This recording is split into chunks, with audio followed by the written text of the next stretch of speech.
கடந்த 5 ஆண்டுகளில் 3% இடஒதுக்கீட்டின் கீழ் 301 விளையாட்டு வீரர்களுக்கு பணி நியமன ஆணைகள் வழங்கப்பட்டதாகவும் 6689 விளையாட்டு வீரர்களுக்கு 215 கோடி ரூபாய் ஊக்கத்தொகை வழங்கப்பட்டதாகவும் தமிழக அரசு தெரிவித்திருக்கிறது.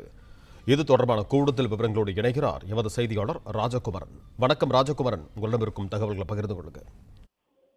துணை முதலமைச்சர் உதயநிதி ஸ்டாலின் கட்டுப்பாட்டிலே விளையாட்டுத்துறை இருந்து வரக்கூடிய நிலையில் தான் தமிழகத்திலே விளையாட்டுத்துறை என்பது வெறுமனவே இந்திய அளவில் மட்டுமல்லாமல் உலக அளவில் புகழ்கொடி நாட்டும் அளவு சிறப்பாக வளர்ந்திருப்பதாக அரசினுடைய செய்திக்குறிப்பில் சொல்லப்பட்டிருக்கின்றது. இந்தியாவினுடைய விளையாட்டு தலைநகரம் தமிழ்நாடு என்று இன்று புகழ் பெற்றிருக்கின்றது என்று குறிப்பிட்டிருக்கக்கூடிய அந்த செய்திக்குறிப்பு உலகின் விளையாட்டு தலைநகரமாக தமிழ்நாடு விரைவில் மாறும் என்றும் குறிப்பிட்டிருக்கின்றார்கள். அந்த வகையிலே துணை முதலமைச்சர் அவர்கள் விளையாட்டுத்துறைக்குரிய அமைச்சராக பொறுப்பேற்றுக் கொண்ட பிறகு பல்வேறு நிகழ்ச்சிகள் நடைபெற்றிருக்கின்றன.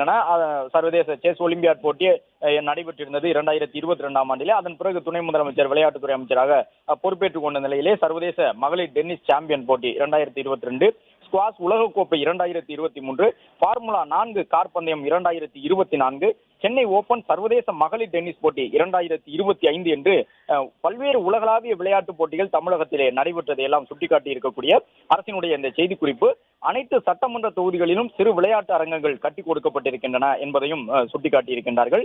3% இடஒதுக்கீட்டின் கீழ் 70 மாற்றுத்திறனாளிகள் உட்பட 301 விளையாட்டு வீரர்களுக்கு பணி நியமனங்கள் செய்யப்பட்டிருக்கின்றன என்றும் 6689 விளையாட்டு வீரர்களுக்கு 215 கோடி மதிப்பிலான ஊக்கத்தொகைகள் வழங்கப்பட்டிருக்கின்றன. 86 கோடியிலே 12525 கிராம ஊராட்சிகளுக்கும் 12831 நகர்ப்புற உள்ளாட்சிகளுக்கும் விளையாட்டு உபகரண தொகுப்புகள் வழங்கப்பட்டு இன்று இந்தியாவினுடைய விளையாட்டு தலைநகரமாக தமிழகம் மாறி இருக்கின்றது. நாளை உலகத்தினுடைய விளையாட்டு தலைநகரமாக தமிழ்நாடு மாறும் என்ற தகவலை அரசினுடைய இந்த செய்திக்குறிப்பு சுட்டிக்காட்டியுள்ளது.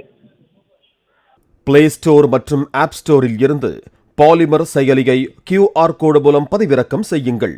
செய்திகளை உடனுக்குடன் பெறுங்கள்.